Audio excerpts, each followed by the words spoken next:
Social নেটওয়ার্কে অনেকেই বা অনেক ইউটিউবার বলছে যে নাটক এটা, তারা এটা হিস্টোরিক্যাল টার্ম দেয়, কিন্তু আমি বলছি ইন্ডাস্ট্রিতে আসলে নাটকের মানুষ কয়জন আর সিনেমার মানুষ কয়জন। আপনি একটু দেখেন না, একটু গণনা করেন।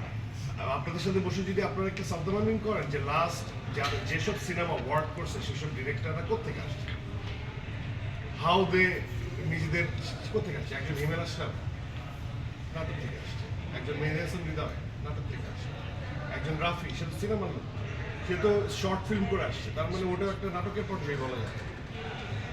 এই ঈদের চাঁদের যেমন শিয়াব সাহেব নাটক, কি বলে হৃদয় নাটক, এই যে জীবন চক্কর, আমি যেমন চক্কর আমি দেখি না, কিন্তু আমি আমার অনেক শুভাকাঙ্ক্ষীর কাছ থেকে শুনছি যে স্টোরি ওয়াজ ট্রিমেন্ডাসলি মানে গুড।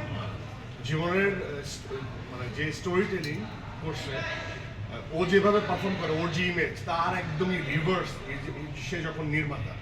সো এই যে উনি চরিত্র করছেন একটা ফিলোসফি থেকে, উনি যখন নির্মাতা হচ্ছেন তখন তার অন্য প্রেমিক কাজ করছেন।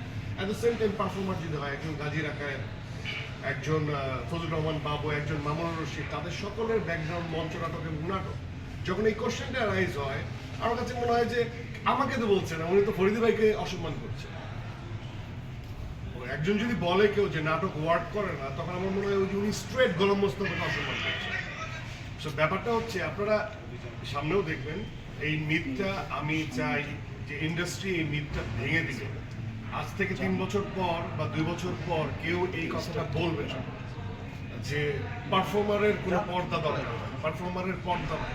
পারফর্মার যে পর্দায় কাজ করবে, পারফর্মারকে সেই স্টোরি সেই বাজেট মাথায় রেখে পারফর্ম করতে হয়।